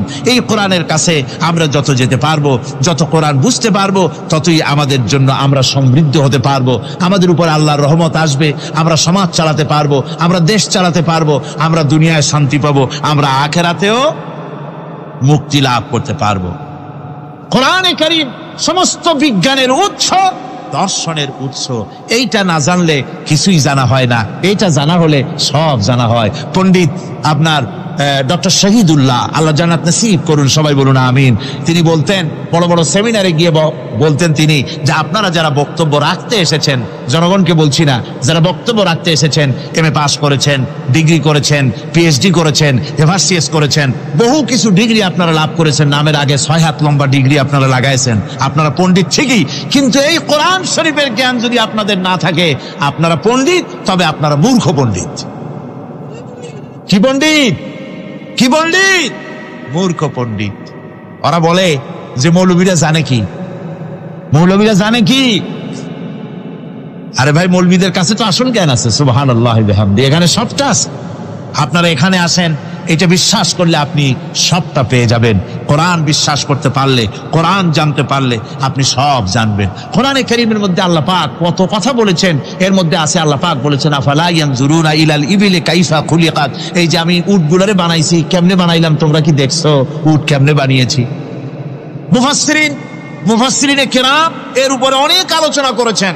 তারা বলেছেন যে উট মরুভূমির জাহাজ, তারপরে উটের পিঠে একটা চুট আছে, কোন কোন উটের পিঠে 2টা চুট আছে, মাঝখানে বসে একটারে হেলান দিয়ে আর একটা ধরে বসা যায়। আমি দেখছি 2টা চুটওয়ালা উট, আফ্রিকান উট আমি দেখেছি, যে চুট সুবহানাল্লাহ দেখলে অবাক হয়ে যেতে হয় যে আল্লাহর কি কুদরত। উটের পৃষ্ঠে 2টা চুট, মাঝখানে আপনি বসবেন, পিছনেরটা একটা সোফা সেটের মতো, পিছনে হেলান দিলে, আর সামনে যখন সে মরাল সম চড়াই উত্তরাই পথ দিয়ে নামা ওঠা করবে, তখন আপনি যেন পড়ে না যান সেজন্য সামনেরটা বুকের সাথে জড়ায় ধরবেন। এরপরে কি সৃষ্টি আল্লাহর, সুবহানাল্লাহি ওয়া বিহামদিহি। জিরাফগুলি দেখুন, জিরাফগুলি তার মাথা কত বড় উঁচা। লন্ডন জুতে জিরাফ দেখলাম, সে জিরাফের দেহ থেকে তার মাথাটা 22 ফিট উঁচা। মানে সে যদি নিচে দাঁড়ায়, 3 তলা বিল্ডিং এর ছাদের উপরে নাস্তা দিলে তো নিচে দাঁড়ায় খাইতে পারে, এই অবস্থা। সেই জিরাফে পানি খাবে কেমনে? মাথা হলো অত উঁচায়, পিছনের ঠ্যাং 2টা খাটো, সামনের ঠ্যাং 2টো উঁচা, এখন পানি খাবে কেমনে? ওই মাথা নামাইতে গেলে ঠ্যাং তো অনেক উঁচা। আল্লাহ পাক এমন সুন্দর ব্যবস্থা করলেন, সামনের 2টা ঠ্যাং এভাবে সরায় দেওয়ার মতো। ও যখনই পানি খায় দেখলাম 2টা ঠ্যাং অনেক ছাড়ায় দেয়, 2 দিকে ঠ্যাং চলে যায়, তখন মাথাটা সহজে নিচে নামায় আসে, পানি খাইতে পারে। এই সুযোগগুলি আল্লাহ সুবহানাহু ওয়া তাআলা তিনি করে দিয়েছেন। ওমা কুন্না আনিল খালকি গাফিলিন, আমি আমার সৃষ্টি জগৎ সম্পর্কে অমনোযোগী নই। সুবহানাল্লাহি ওয়া বিহামদিহি। ভল্লুকগুলি কি বিরাট বিরাট একটা ভল্লুক, শ্বেত ভল্লুক দেখেছি, কৃষ্ণ ভল্লুক দেখেছি, মনে হয় যেন পায়ের তলায় হাফসুল করা, ঠিক জুতা পায়ের তলাটা কেমন দেখা যায় ওই রকমের তলাটা, গায়ে একেবারে পশম। ওই বরফের দেশে থাকতো, সেতে শীত কষ্ট না পায়, সেই জন্য আল্লাহ একটা কম্বল ওর গায়ে জড়াই দিয়েছে, অটোমেটিক কম্বল। সুবহানাল্লাহি ওয়া বিহামদিহি। তো উট, আল্লাহ বলছেন উট কেমনে বানাইছি দেখছো? আফালা ইয়ানজুরুনা ইলাল ইবিলি কাইফা খুলিকাত, উট বানালাম কেমনে দেখেছিস? মানুষ অবাক হলো, আল্লাহ এত কথা ছুঁয়া উটের কথা বলছেন, কারণ নানান রকম মানুষ বলল। শেষ পর্যন্ত প্রাণীতত্ত্ববিদরা তারা আবিষ্কার করলেন মূল কারণটি। অনেক কারণ আছে আল্লাহ পাকে কথা বলার। উট তো মরুভূমির জাহাজ, তারপরে উট মানুষের অনেক উপকারে আসে, কথা বলা হয়েছে। প্রাণীতত্ত্ববিদরা খুঁজে তারা দেখতে পেয়েছে যে উটকে জবাহ করে দেখা গেছে উট সমস্ত প্রাণী বাতাস থেকে অক্সিজেন যতটা গ্রহণ করে ততটা ছেড়ে যায়, একমাত্র প্রাণী উট যে যতটা অক্সিজেন গ্রহণ করে বাতাস থেকে সবটা ছাড়ে না, 2/3 ছেড়ে দেয়, 1/3 তার লাংসের পাশে রাখার জন্য আল্লাহ পাক একটা চেম্বার তৈরি করেছেন। ওই চেম্বারের ভিতরে 1/3 অক্সিজেন থেকে যায়, কারণ পানিও রেখে তার পানি রাখার জন্য রিজার্ভ ট্যাঙ্কি আছে, একটা রিজার্ভ ট্যাঙ্কি আছে, অক্সিজেন রাখার একটা চেম্বার আছে। এগুলি কেন? এই জন্য যে মরুভূমির ভিতরে সাইমুম শিল্পগোষ্ঠী না, কিন্তু ঝোড়ো হাওয়া, মরুভূমির ভিতরে ঝোড়ো হাওয়া, এই ঝোড়ো হাওয়া যখন আরম্ভ হয়ে যায় তখন মানুষ বাঁচতে পারে না, মানুষ টের পাইয়া সব বাড়িতে চলে যায়। মরুভূমিতে চড়ে বেড়ায় উট, সে যাবে কোথায়? ওর তো যাওয়ার জায়গা নাই। 7 দিন 8 দিন 1 সপ্তাহ 2 সপ্তাহ পর্যন্ত এই মরুভূমিতে ঝড় চলতে থাকে, বালুর ঝড়, কিচ্ছু দেখা যায় না। ওখানে দেখছিলেন বালুর পাহাড়, কালকে আজকে দেখবেন বালুর পাহাড় এখানে চলে আসছে। এইভাবে পাহাড় তৈরি হয়ে যায়, বালি উড়ায় নিয়ে যায় বাতাসে। এই বাতাসের ভিতরে বালু উঠতে থাকে সমানে, মানুষ প্রাণী কিছুই সেখানে শ্বাস করতে পারে না, বাঁচতে পারে না। উটের মতো প্রাণী যে মরুভূমিতে থাকে ও বাঁচবে কি করে? আল্লাহ সুবহানাহু ওয়া তাআলা ওর লাংসের পাশে অক্সিজেন রাখার চেম্বার করে পানির ট্যাঙ্কি তৈরি করে দিয়ে রেখে এমন কায়দা করেছেন, ও যখনই টের পায় যে ঝড় শুরু হবে, সাথে সাথে ঠ্যাং দিয়া মুখ দিয়া গর্ত করে বালুর ভিতরে মাথা ঢুকাইয়া 1 সপ্তাহ 2 সপ্তাহ থাকতে পারবে মাটির তলে, অক্সিজেনের অভাব হবে না। আফালা ইয়ানজুরুনা ইলাল ইবিলি কাইফা খুলিকাত, দেখো নাকি কিভাবে সৃষ্টি করেছি আমি এই সুন্দর উটকে, একবার দেখো, আর শুকরিয়া তোমার মাথা নত হবে। যত বড় কমিউনিস্ট হও, আল্লাহর শ্রেষ্ঠের জন্য সেজদা দিতে বাধ্য হবে যদি তোমার ঈমান এতটুকুনো থাকে। আল্লাহুম্মা আমিন। ربنا ظلمنا أنفسنا وإن لم تغفر لنا وترحمنا لنكونن من الخاسرين ربنا لا تزغ قلوبنا بعد إذ هديتنا وهب لنا من لدنك رحمة إنك أنت الوهاب ربنا العالمين। হাজার হাজার মুসলমান নরনারী দীর্ঘক্ষণ ধরে তোমার কোরআনের কথা শুনেছি, মেহেরবানি করে সওয়াবটুকু রাসূল করিম সাল্লাল্লাহু আলাইহি সাল্লামের রূহ মুবারকে পৌঁছে দাও। तमाम পৃথিবীর মাটির নিচে যত মুমিন মুমিনাত শুয়ে আছে, আল্লাহ তুমি মেহেরবানি করে কবরগুলিকে জান্নাতের টুকরায় পরিণত করে দাও। আমাদের মা বাপ যাদের দুনিয়া থেকে বিদায় হয়ে গেছে, আল্লাহ দয়া করে তাদেরকে জান্নাতবাসী করে নিও। রব্বিরহামহুমা কামা রব্বায়ানি সাগীরা ربنا تقبل منا إنك أنت السميع العليم وتب علينا إنك أنت التواب الرحيم سبحان ربك رب العزة عما يصفون وسلام على المرسلين الحمد لله رب العالمين بحق لا إله إلا الله محمد رسول الله السلام عليكم ورحمة الله